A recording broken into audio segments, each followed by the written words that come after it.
Paulus tiba di Malta. Setelah kami tiba dengan selamat di pantai, barulah kami tahu bahwa daratan itu adalah Pulau Malta. Penduduk pulau itu sangat ramah terhadap kami. Mereka menyalakan api besar dan mengajak kami semua ke situ, karena telah mulai hujan dan hawanya dingin.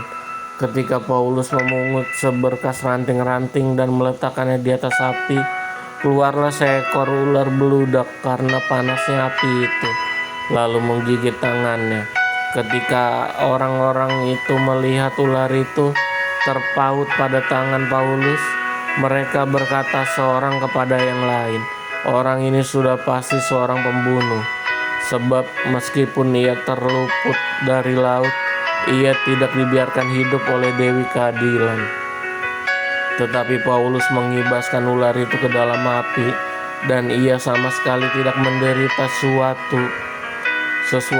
Namun mereka menyangka bahwa ia akan bengkak atau akan mati rebas ketika itu juga. Tetapi sesudah lama menanti-nanti, mereka melihat bahwa tidak ada apa-apa yang terjadi padanya. Maka sebaliknya mereka berpendapat bahwa ia seorang dewa. Tidak jauh dari tempat itu ada tanah milik gubernur pulau itu. Gubernur itu namanya Publius. Ia menyambut kami dan menjamu kami dengan ramahnya selama 3 hari. Ketika itu ayah Publius terbaring karena sakit demam dan disentri. Paulus masuk ke kamarnya. Ia berdoa serta menumpangkan tangan ke atasnya dan menyembuhkan dia. Sesudah peristiwa itu datanglah juga seorang orang sakit lain dari pulau itu, dan mereka pun disembuhkan juga. Mereka sangat menghormati kami, dan ketika kami bertolak, mereka menyediakan segala sesuatu yang kami perlukan. Paulus tiba di Roma. 3 bulan kemudian kami berangkat dari situ naik sebuah kapal dari Alexandria yang selama musim dingin berlabuh di pulau itu. Kapal itu memakai lambang Dioskuri. Kami singgah di Sirakusa dan tinggal di situ 3 hari lamanya. Dari situ kami menyusur pantai lalu sampai ke Rhegium.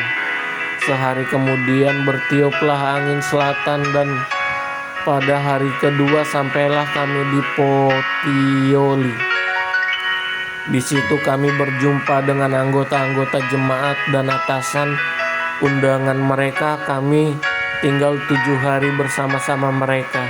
Sesudah itu kami berangkat ke Roma. Saudara-saudara yang di sana telah mendengar tentang hal ikhwal kami, dan mereka datang menjumpai kami sampai ke Forum Appius dan Tres Taberne. Ketika Paulus melihat mereka, ia mengucap syukur kepada Allah, lalu kuatlah hatinya. Setelah kami tiba di Roma, Paulus diperbolehkan tinggal di dalam rumah sendiri bersama-sama seorang prajurit yang mengawalnya pembicaraan dengan orang Yahudi di Roma. 3 hari kemudian Paulus memanggil orang-orang terkemuka bangsa Yahudi, dan setelah mereka berkumpul, Paulus berkata, "Saudara-saudara, meskipun aku tidak berbuat kesalahan terhadap bangsa kita atau terhadap adat istiadat nenek moyang kita, namun aku ditangkap di Yerusalem dan diserahkan kepada orang-orang Roma. Setelah aku diperiksa, mereka bermaksud melepaskan aku karena tidak terdapat suatu kesalahan pun padaku yang setimpal dengan hukuman mati. Akan tetapi orang-orang Yahudi menentangnya, dan karena itu terpaksalah aku naik banding kepada Kaisar, tetapi bukan dengan maksud untuk mengadukan bangsaku. Itulah sebabnya aku meminta supaya aku melihat kamu dan berbicara dengan kamu, sebab justru karena pengharapan Israel aku diikat dengan belenggu ini." Akan tetapi mereka berkata kepadanya, "Kami tidak menerima surat-surat dari Yudea tentang engkau, dan juga tidak seorang pun dari saudara-saudara kita datang memberitakan apa-apa yang jahat mengenai engkau. tetapi kami ingin mendengar dari engkau. Bagaimana pikiranmu? Sebab tentang mazhab ini kami tahu bahwa di mana-mana pun ia mendapat perlawanan. Lalu mereka menentukan suatu hari untuk Paulus. Pada hari yang ditentukan itu datanglah mereka dalam jumlah besar ke tempat tumpangannya. Ia menerangkan dan memberi kesaksian kepada mereka tentang kerajaan Allah, dan berdasarkan hukum Musa dan kitab para nabi ia berusaha meyakinkan mereka tentang Yesus. Hal itu berlangsung dari pagi sampai sore. Apa yang dapat diyakinkan oleh perkataannya? Ada yang tetap tidak percaya, maka bubarlah pertemuan itu dengan tidak ada kesesuaian di antara mereka. Tetapi Paulus masih mengatakan perkataan yang satu ini, tepatlah firman yang disampaikan Roh Kudus kepada nenek moyang kita dengan perantara Nabi Yesaya. Pergilah kepada bangsa ini dan katakanlah, kamu akan mendengar dan mendengar, namun tidak mengerti. Kamu akan melihat dan melihat, namun tidak menganggap.